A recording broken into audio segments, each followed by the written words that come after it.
My name is Anna. I'm 17 years old, and from the outside, my life looks like something out of a feel-good story.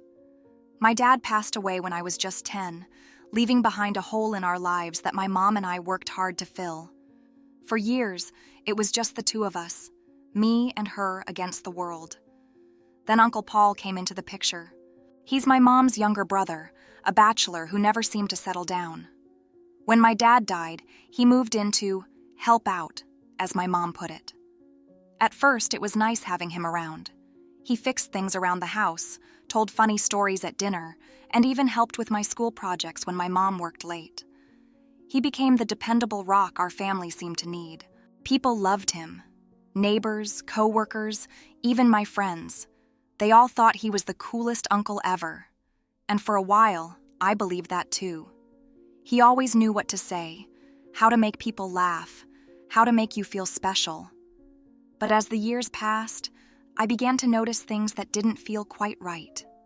Subtle things, like the way his attention seemed to linger on me longer than it should, or how he always found excuses to be near me when no one else was around.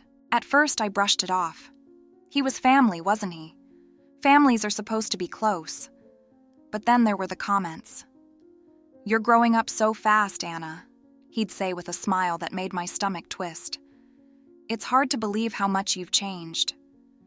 They sounded innocent enough, but something about his tone made my skin crawl. I told myself I was overthinking it. I told myself I was being dramatic. But deep down, I knew something was wrong. Things started to change when I turned 15. Uncle Paul became more involved in my life. Too involved. He'd ask questions about my friends, my classes, even what I was wearing. "That dress is a little short, don't you think?" he said once, his voice casual but his eyes sharp. I stopped wearing that dress after that. He found ways to insert himself into my daily routine. If I was in the living room sketching, he'd sit next to me, uncomfortably close, and watch. If I was heading out with friends, he'd find a reason to stop me. "Don't stay out too late," he'd say, his voice heavy with implied disapproval. At first, I thought he was just being protective, but it didn't feel like care. It felt like control. I tried to tell my mom. I told her I didn't like how he hovered, how he always seemed to be there, watching. She just laughed. "Paul's always been like that," she said. "He's just looking out for you." That was the moment I realized I was on my own. From then on, I kept my distance. I stayed late at school, joined extracurriculars, and spent weekends at my best friend Sarah's house whenever I could. But no matter how hard I tried to avoid him, Uncle Paul always found a way to corner me. "You're too busy these days," he'd say with a half smile that never reached his eyes. "Don't forget who's always been here for you." Those words stuck with me, making my chest tighten every time I replayed them in my mind. I started to feel trapped, like the walls of my own home were closing in on me.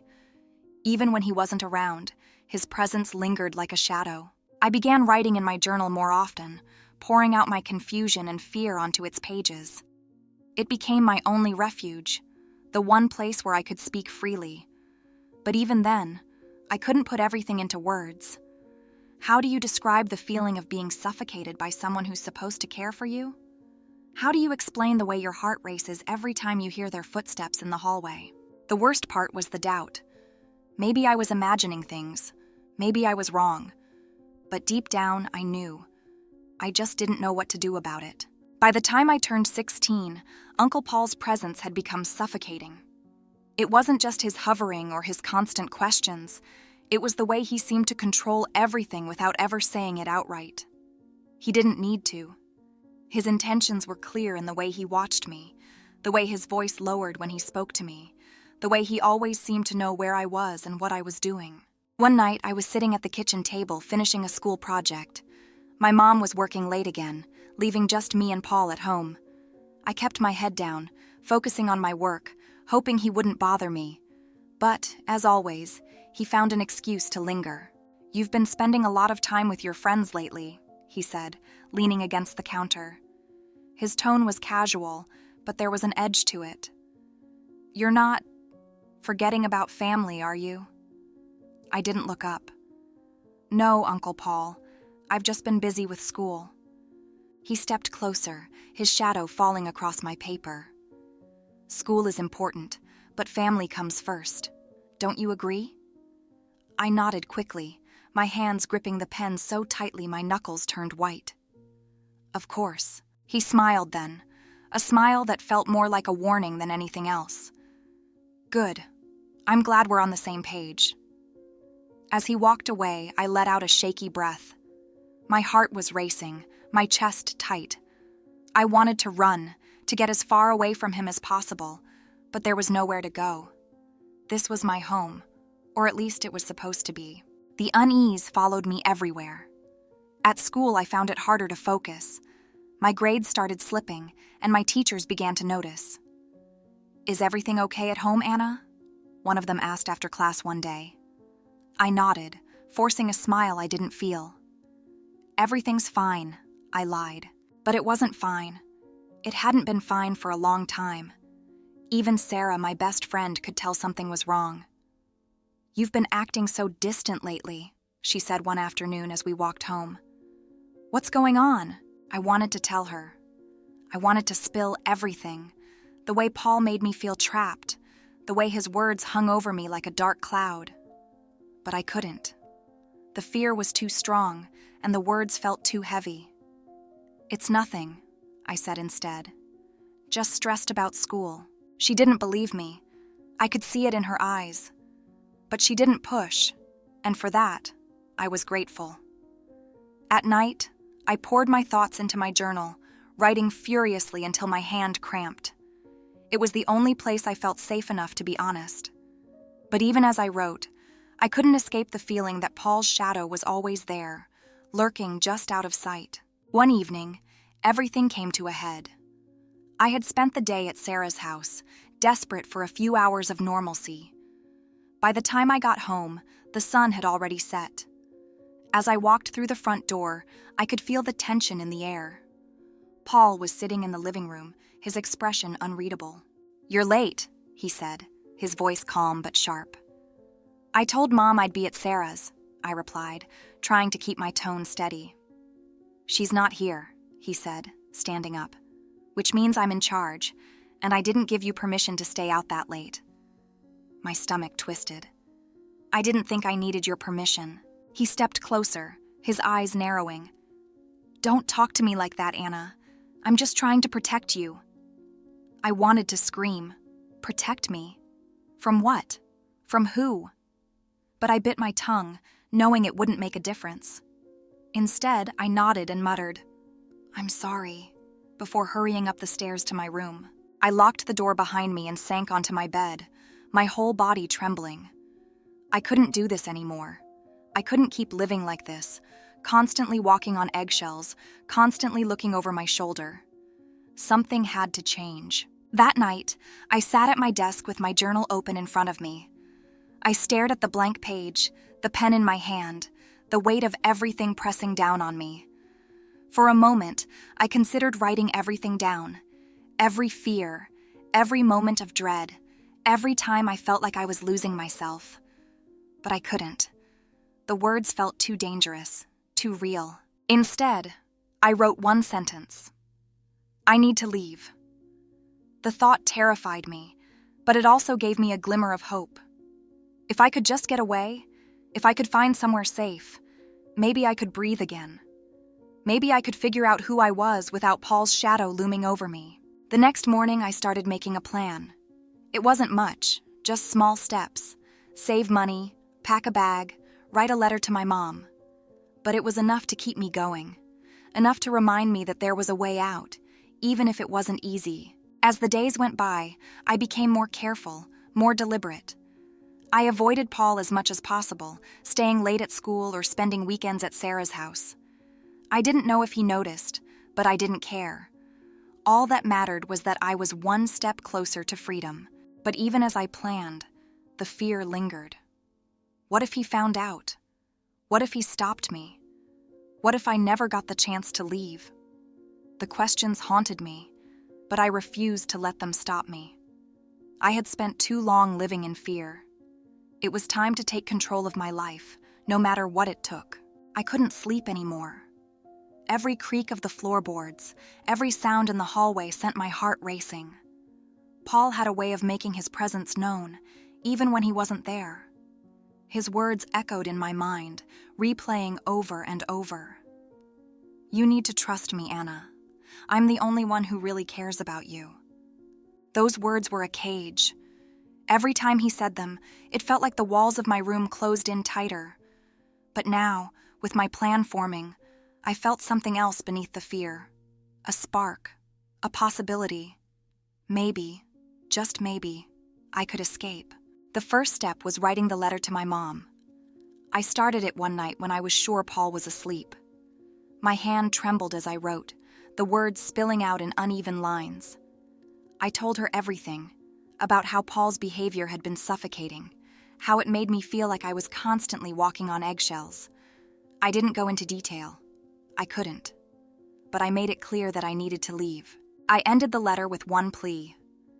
Please believe me. When I finished, I folded the paper carefully and placed it in an envelope. My chest felt heavy, as if I had just poured my entire soul onto that page. But there was no time to dwell on it. I had to keep moving. I started packing in secret. A small bag, just enough to hold a few changes of clothes, my journal, and the little money I'd saved from babysitting gigs. Every time I added something to the bag, I felt a rush of panic. What if he found it? What if he knew? By the time the bag was ready, I had a plan. I would leave at night, when the house was silent, and head to the bus station on the edge of town. I didn't know where I would go, but anywhere was better than here. I kept telling myself that over and over, like a mantra. Anywhere was better than here. The night I chose to leave, I waited until the house was completely still. My mom had fallen asleep hours ago, and Paul's door was closed. I sat on the edge of my bed, clutching my bag, listening to the sounds of the house. My heart pounded so loudly I thought it might give me away. I crept down the stairs, each step feeling like an eternity. When I reached the kitchen, I placed the envelope on the table. For a moment, I just stood there, staring at it. Would my mom read it and understand? Or would she dismiss it, like she always dismissed my concerns about Paul? The thought made my chest tighten, but I shook it off. This wasn't about her believing me. This was about surviving. I turned toward the door, my fingers gripping the bag strap so tightly that my knuckles turned white. My hand hovered over the doorknob, hesitating for just a second. Then I opened it, stepping out into the cool night air. The silence outside felt oppressive, wrapping around me like a blanket. I forced myself to keep moving, my feet hitting the pavement with quiet urgency. I didn't dare look back. If I did, I might lose my nerve. Every step away from that house felt both liberating and terrifying. When I reached the main road, I stopped to catch my breath.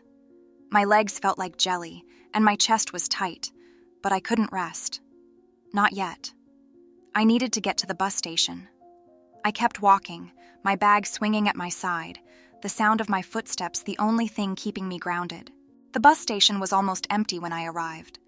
A single bench sat under a flickering streetlight, and I sank onto it, clutching my bag to my chest. The weight of everything I had done hit me all at once, and for a moment, I felt paralyzed. What if Paul found me? What if I had made a mistake? I pulled out my journal, flipping to a blank page. My hands trembled as I wrote, "I don't know what comes next, but I can't go back." The sound of an approaching bus snapped me out of my thoughts. I stood, my legs shaky but determined. The driver didn't ask any questions as I handed him the fare and climbed aboard. I chose a seat near the back, staring out the window as the bus pulled away from the station. As the town disappeared into the distance, I felt a strange mix of emotions: fear, relief, sadness, and hope. I didn't know where I was going, but for the first time in a long time, I felt like I was in control. The bus rattled along the empty road, its headlights slicing through the darkness. I sat near the back, clutching my bag like it held every ounce of courage I had left. My heart raced, and my mind wouldn't stop spinning. What if Paul had already found the letter? What if my mom didn't believe me? The questions twisted in my chest like a knot, but I forced myself to focus on the present. I was gone now. That was what mattered. The bus was nearly empty. Just me, the driver, and a man sitting a few rows ahead who hadn't looked up once since I got on. The hum of the engine was the only sound, steady and relentless, mirroring the pounding of my heartbeat. I opened my journal, flipping to the page I had scribbled on at the station. The words stared back at me. I don't know what comes next, but I can't go back. I wanted to believe those words, to cling to the hope they offered, but the fear was overwhelming. Every mile we traveled felt like both an escape and a gamble. I had no destination, no plan beyond getting away. The uncertainty gnawed at me, but the thought of returning to that house was worse. As the bus made its first stop, a young woman boarded, glancing around before sitting near the front. For a moment, I envied her. She looked so calm, so sure of herself, like she belonged wherever she was going. I wondered if I would ever feel that way again. The bus jerked forward, and I tightened my grip on my bag. My phone buzzed inside, startling me. I hesitated before pulling it out, the glow of the screen feeling too bright in the dim bus. My mom's name flashed across the screen. My chest tightened as I stared at it, the ringtone cutting through the silence. I couldn't answer. Not yet. When the call ended, I saw she had left a voicemail. My thumb hovered over the notification, but I couldn't bring myself to listen. Instead, I turned off the phone and shoved it back into my bag. Whatever she had to say, I wasn't ready to hear it. The bus continued down the road, the dark landscape blurring past the windows. I tried to focus on the movement, on the promise of leaving everything behind, but my thoughts kept pulling me back.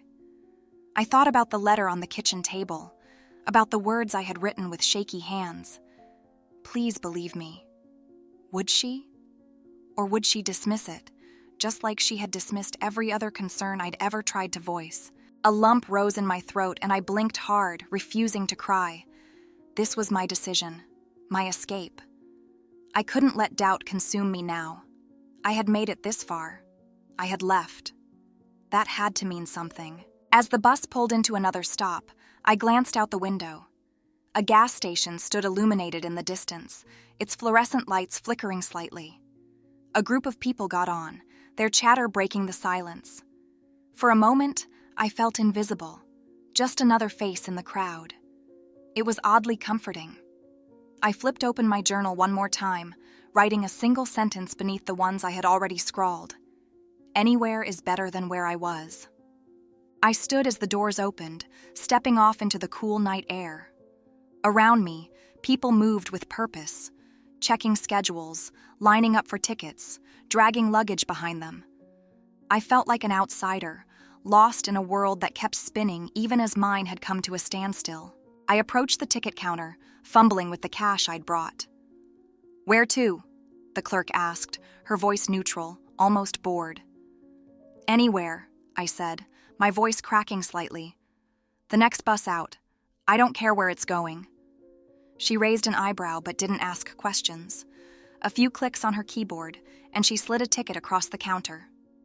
"Gate 5, leaves in 10 minutes. I nodded, clutching the ticket as I made my way to the designated gate.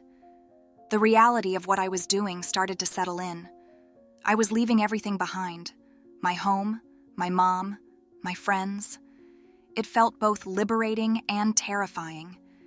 I didn't know if I was running towards something better or just running away. I found a bench near the gate and sat down, pulling out my journal.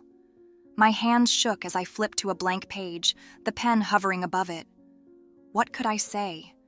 How could I put this moment into words? After a long pause, I wrote one sentence. I don't know where this road leads, but it's mine to walk. As the bus pulled into the gate, I stood, my legs heavy but steady. The driver called for boarding, and I stepped forward, handing over my ticket. The doors hissed open, and I climbed aboard, finding a seat near the back. I stared out the window as the bus began to move, watching the station shrink into the distance. My phone buzzed in my bag again. This time it wasn't a call, it was a text from my mom. I hesitated before opening it, my heart racing as I read the message. "Anna, I found your letter. Please come back. We can figure this out together. Tears welled up in my eyes, blurring the screen. I wanted to believe her. I wanted to go back and fix everything, to make her see the truth. But I couldn't. Not yet. Not until I was sure she understood. Not until I knew she believed me. I didn't respond. Instead, I turned off the phone and tucked it back into my bag. I closed my eyes, leaning back against the seat as the bus carried me further away. The road ahead was uncertain, but for the first time, I felt a flicker of hope. What do you think about Anna's story? If you were in her shoes, what would you do? We'd love to hear your thoughts. Leave a comment below and share your perspective. How would you rate this story? Your feedback helps us grow and create even better content for you. Don't forget to like, share, and subscribe to our channel for more powerful stories like this. Hit the notification bell so you never miss an update. Thank you for watching, and we wish you an amazing day filled with courage and inspiration. See you in the next story.